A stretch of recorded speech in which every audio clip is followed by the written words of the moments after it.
Resulta muy difícil hablar de mis principales preocupaciones escénicas, mis reflexiones del pasado para construir el futuro, sin hablar de la Revolución Popular Sandinista. No solo por ser el contexto donde nació mi grupo, el Teatro Justo Rufino Garay, sino por haberse constituido en sí misma en el hecho cultural más importante de Nicaragua.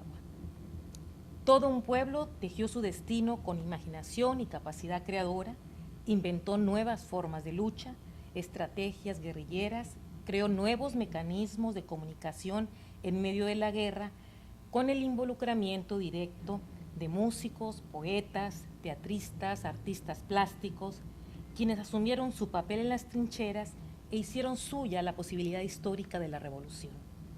Como decía Sergio Ramírez, yo no sé cuánto debe la revolución a las canciones de Carlos Mejía Godoy, que lograron organizar un sentimiento colectivo del pueblo, extrayendo sus temas y sus acordes de lo más hondo de nuestras raíces. La revolución constituyó una transformación de fondo, modificando profundamente a toda la sociedad. Emergió así un pueblo vivo, enérgico, orgulloso, protagonista por primera vez de su historia, con la pasión de trabajar en el presente para construir el porvenir y con la posibilidad de recuperar la memoria histórica para repensarse hacia el futuro. En medio de esta avalancha de energía es que nace en el año 1979 nuestro grupo. Partíamos de un concepto: seremos mejores artistas solo en la medida que seamos mejores seres humanos.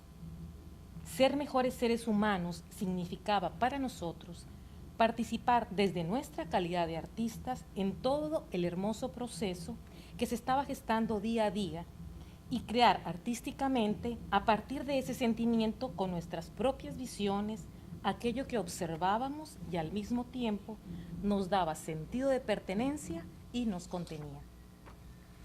Después de una larga vivencia de integración total a ese proceso, con sus diferentes etapas, pasando desde el enamoramiento y la entrega absoluta, a una costa de grandes sacrificios personales, incluyendo la guerra, la pérdida de los seres queridos, la escasez, hasta la etapa crítica de todos aquellos aspectos que sentíamos que estaban destruyendo la posibilidad de la transformación social y cultural.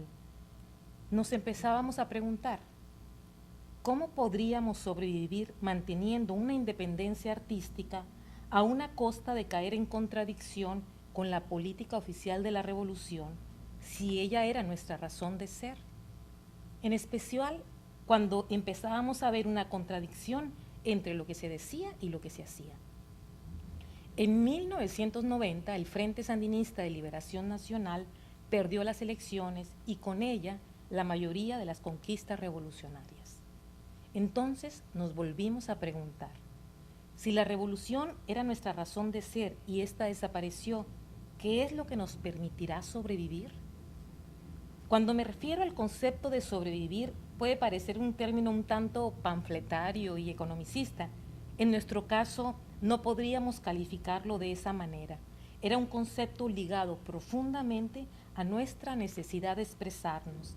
Era un concepto que nos había costado la vida misma cuando descubrimos dos elementos esenciales. El primero, la búsqueda permanente de la creación o la calidad artística, entendiéndola como el entrenamiento constante, riguroso, la experimentación, el estudio, la investigación escénica, colocándonos en el terreno de la fragilidad, porque esta significaba nuestra única posibilidad de alcanzar nuestra libertad, libertad de poder construir otra realidad, capaz de asumir una posición crítica hacia su propio entorno, hacia nosotros, y a su vez ser capaz de recrear esa misma realidad convirtiéndose en un producto independiente, que devuelve la obra de teatro de manera poetizada, soñada, negada, cuestionada, idealizada, estilizada, distorsionada, subliminizada, es decir, en un producto simbólico que pronuncia, denuncia, enuncia, construye otra manera de ver y vivir la vida y que vincula en doble vía la subjetividad del creador con la objetividad de la realidad que ha sido a su vez construida por todos. El segundo elemento era el relacionado con la autogestión como el camino para alcanzar la independencia económica y por lo tanto la artística. A través de las propias obras y el desarrollo estético del Justo Rufino Garay, con sus diferentes vaivenes positivos y negativos, se puede ver desde mi punto de vista los diferentes contextos económicos, políticos y sociales de la revolución y de Nicaragua durante 30 años, en este caso 1979-2010, pasando desde la expresiva gestualidad aumentada por la lupa de la farsa brillante y la interiorización del trabajo emotivo, la burla a nuestra propia tragedia cotidiana, la expresión corporal, el gesto, el color, la música, el tono fársico, popular, hasta un lenguaje sórdido, triste, opaco, doloroso, como lo expresaba la casi emblemática obra La casa de Rigoberta mira al sur de Aristides Vargas, hasta la búsqueda basada más en interrogantes que en respuestas, recuperando el sentido del juego y lo imprevisible del mismo, donde lo más importante es el proceso sin subestimar el resultado.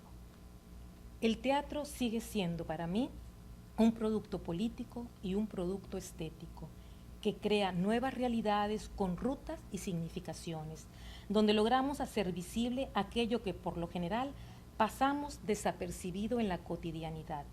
El teatro nos devuelve esa nueva visión. ¿Por qué hablo de esa otra realidad?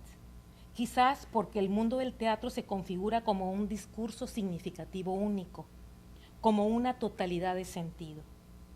El actor y el director escénico crean un mundo de ficción poetizado y objetivado al que nutren de la propia realidad social y cotidiana que ellos han vivido y aprendido, ya sea en carne propia o a través de la vivencia de otras personas, o de los estudios realizados o del aprendizaje de las lecturas, y sin la cual el teatro no podría existir. Es decir, el teatro que hoy en día me interesa es el de la creación de una poética, pero a partir de la realidad social. Y cuando hablo de la realidad social, no me refiero únicamente a los asuntos externos, sino también y especialmente al propio mundo interior de nosotros como creadores. Si nuestro teatro siempre ha estado ligado a los diferentes contextos que le ha tocado vivir y de manera casi vital, pasando de manera contrastante de gobiernos revolucionarios a gobiernos neoliberales, me interesa indagar a profundidad esa relación intrínseca entre teatro y sociedad para comprender de una manera más objetiva su perspectiva en su relación con el tiempo y el espacio y cómo también la obra de arte, en este caso la obra de teatro, es capaz de generar ese otro espacio creativo que no por ser un espacio subjetivo y poetizado deja de ser menos realidad. Es decir, para mí el teatro es también constructor de realidad. En los últimos años hemos encontrado un interesante hilo conductor que nos ha permitido unir al teatro como instrumento de comunicación y movilización ciudadana sin perder la búsqueda permanente en la creación, es decir, recuperar el verdadero sentido del artista, que es la creación auténtica, original, libre, afectuosa. Porque como bien dice Brian Holmes, la expresión libera afecto y el afecto es lo que mueve. Esa movilización en el inconsciente del espectador y del mismo actor que la transmite es la que me interesa hoy en día. Y luego agrega, la presencia, la gestualización y el habla transforman la cualidad del contacto entre las personas. Cuando un territorio de posibilidad emerge, cambia el mapa social. ¿Y no es eso finalmente lo que buscamos? Una manera diferente de vivir, donde se expandan territorios y horizontes en un terreno más igualitario para todos. Hoy nuestro teatro no es tan entusiasta como lo fue en la década de la Revolución. Es quizá un poco más gris, más frágil, más real. Ahora tenemos varias dudas y una sola certeza.